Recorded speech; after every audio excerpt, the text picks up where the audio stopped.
एक पति पत्नी का बच्चा छत पर खेलते खेलते अचानक गिर जाता है और मर जाता है। सब लोग उसे दफनाकर घर जाते हैं। गांव के पास वाले जंगल में एक चुड़ैल रहती थी। बच्चे की माँ उस चुड़ैल के पास जाती है और उसे प्रार्थना करती है, मेरे बच्चे को जीवित कर दो, मुझ पर बड़ा एहसान होगा। चुड़ैल कहती है, मैं तेरे बच्चे को जिंदा तो कर दूंगी, लेकिन वो तुम्हारी बात नहीं मानेगा। क्या तुम उसे जिंदा करना चाहती हो? औरत हाँ कहती है। चुड़ैल रात में जाकर वो उस बच्चे की लाश को लेकर आती है और उस पर जादू टोना करती है। जादू से वो बच्चा उठ जाता है, लेकिन उसकी आंखें सफेद हो जाती है। उस बच्चे को माँ लेकर आती है, लेकिन उसका पति कहता है, अगर चुड़ैल ने इसे जिंदा किया है तो जरूर इसमें कोई काली शक्ति होगी। तुम इसे अपना बच्चा कभी मत समझना, ये एक छलावा है, ये हम दोनों के लिए खतरा बन सकता है। अचानक बच्चा माँ की गोद से उठकर पिता की गर्दन पकड़ लेता है और कहता है, पिताजी बहुत बोलते हैं। कहते कहते वो उन्हें मार देता है। आगे की कहानी देखने के लिए कमेंट करें।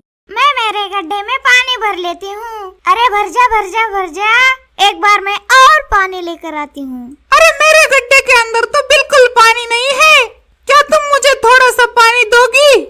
नहीं नहीं नहीं, मैं मेरा पानी बिल्कुल नहीं दे सकती। खुद का काम खुद करना सीख ले मोटी भैंस, चल जा यहाँ से। अरे मुझे कुछ करना पड़ेगा। चलो इस गड्ढे के अंदर मैं कूदी मारती हूँ और यहाँ पर छेद करती हूँ।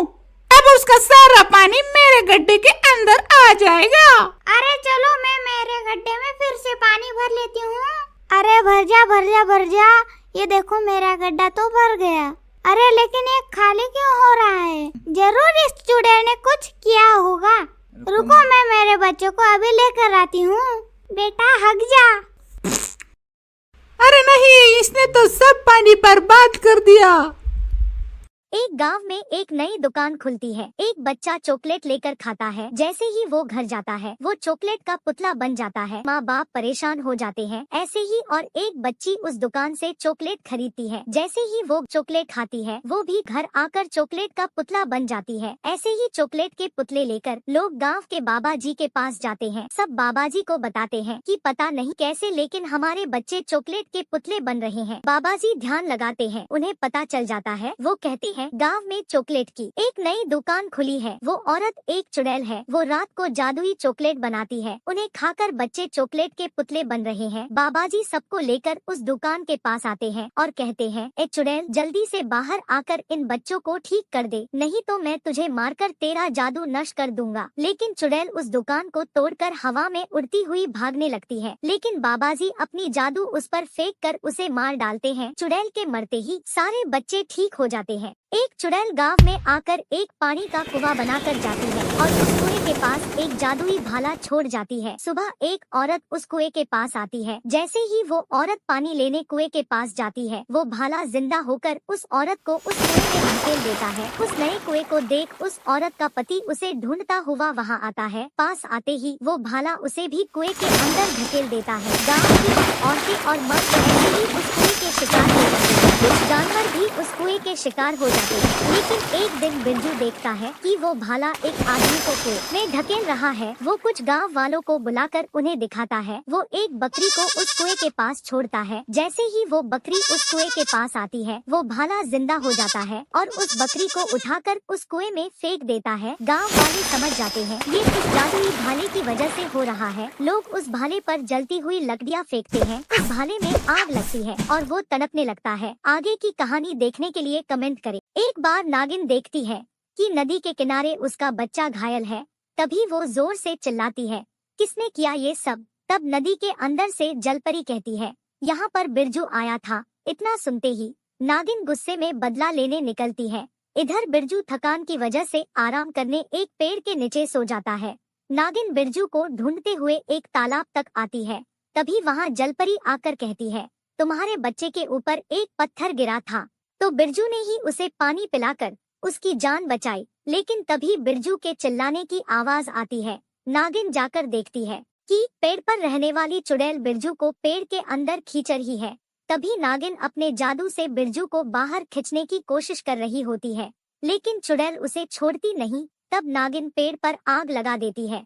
आग लगते ही चुड़ैल बिरजू को छोड़ देती है और नागिन बिरजू को खींचकर बाहर निकालकर बचा लेती है। एक नागिन के 2 अंडे थे, लेकिन जब वो बाहर गई तब आसमान से एक जादुई अंडा उन 2 अंडों के पास गिरा। नागिन जब वापस आई तब उसे नया अंडा दिखने के कारण उसको तोड़ने का मन किया। उसने अंडे को तोड़ने की कोशिश की लेकिन वो उससे नहीं टूटा।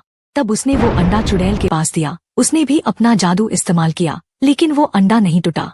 फिर उसने वो अंडा सीमा के पास दिया और कहा, तुम इसको संभालो, क्या पता कुछ जादुई चीज इसमें से निकल आए। सीमा ने उस अंडे को अपने पास प्यार से रख लिया। कुछ ही दिनों बाद उसमें से एक मछली बाहर आई। सीमा ने मछली को बर्तन में रखा लेकिन अगले ही दिन उस मछली का आकार बढ़ गया।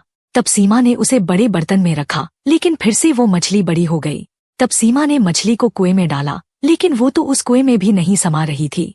तभी सीमा ने देखा कि बहुत जोर जोर की बारिश हो रही है और उस बारिश के कारण गांव में हर जगह बाढ़ आ गई है। सीमा को कुछ समझ नहीं आ रहा था कि आखिर हो क्या रहा है। आगे की कहानी के लिए कमेंट में पार्ट 2 लिखें। सीमा घर आकर उस अंडे को एक घर के कोने में रख देती है। कुछ देर में वहाँ पर एक नागिन आती है और अंडे को लिपट कर बैठ जाती है। थोड़ी ही देर में नागिन की गर्माहट से वह अंडा हिलने लगता है। जैसे ही सीमा नींद से जाग जाती है, नागिन सीमा को देख वहाँ से चली जाती है। जब सीमा अंडे के पास आती है तब तक अंडा टूट जाता है और उसमें से एक मछली बाहर निकलती है और छटपटाने लगती है। सीमा उसे एक पानी के ग्लास में रख देती है। अगले दिन वो देखती है कि मछली ग्लास में बैठ नहीं पा रही थी, तो सीमा ने उसे एक बड़े बर्तन में डाल दिया। लेकिन अगले ही दिन वो और बड़ी हो गई और वो उस बर्तन में भी नहीं बैठ पा रही थी, तो सीमा ने उसे एक बड़े से पानी के गड्ढे में डाल दिया। लेकिन अगले ही दिन सीमा देखती है कि मछली इतनी बड़ी बन गई है कि वो अब उस गड्ढे में भी समा नहीं पा रही थी। एक चुड़ैल एक गड्ढे के ऊपर घास रख देती है और आगे कुछ पैसे और लोगों के आने की राह देखती है। एक आदमी पैसे को देख आगे आता है लेकिन घास के हटते ही वो अंदर गिर जाता है। ऐसे ही पैसे के लालची आदमी औरतें वहां आकर उस गड्ढे का शिकार बनते हैं। जब बच्चे वहां आते हैं तब उन्हें चॉकलेट दिखते हैं। उन्हें लेने के चक्कर में बच्चे भी उस गड्ढे के शिकार हो जाते हैं, लेकिन बाबाजी आते ही रुक जाते हैं। फिर एक बम तैयार करके फेंक देते हैं। जैसे ही बम नीचे जाता है, बड़ा धमाका हो जाता है। सब तरफ धुआं धुआं हो जाता है। चुड़ैल का बर्तन उसके सर पर लगता है और चुड़ैल बम के धमाके से काली पड़ जाती है। गांव पर एक चुड़ैल का साया घुमा करता था। गांव वालों ने एक तांत्रिक को बुलाकर गांव की चारों ओर एक सुरक्षा कवच बनवाया। चुड़ैल ने गांव में घुसने की कोशिश की लेकिन सुरक्षा कवच ने उसे दूर फेंक दिया। अब चुड़ैल का गांव में जाना बंद हो गया। एक दिन चुड़ैल को एक मोबाइल मिला। उस पर किसी का कॉल आया। उधर से बिरजू बात कर रहा था। चुड़ैल ने अपनी मीठी बातों में उलझाकर बिरजू को गांव के बाहर बुलाया और उसका खून पीकर चुड़ैल ने उसे मार डाला। चुड़ैल ने और एक नंबर डायल किया और उसे भी गांव के बाहर बुलाकर उसे भी मार डाला। ऐसे ही गांव में लोग मरने लगे। एक दिन रमेश को कॉल आया। इस बार रमेश की जगह पर उसकी पत्नी कुछ औरतों को साथ लेकर गांव के बाहर गई। उसके साथ उसका पति भी कुछ लोगों को साथ में लेकर वहां पहुंचे। चुड़ैल ने उन सबको देखा तो उन्हें मारने के लिए आगे बढ़ी। तब लोगों ने उस पर हमला किया और एक औरत ने उस पर तांत्रिक का दिया गंगाजल डाला। थोड़ी देर में चुड़ैल जलने लगी और मर गई। एक ऊंट वाली चुड़ैल गांव में आकर एक कैंडी जमीन पर डालकर चली जाती है। सुबह एक बच्ची आकर उस कैंडी को छू लेती है। छूते ही वो भी कैंडी बन जाती है। फिर 2 बच्चे आते हैं। दोनों को 2 कैंडी दिखाई देती है। दोनों एक एक कैंडी को छूते हैं। छूते ही वो दोनों भी कैंडी बन जाते हैं।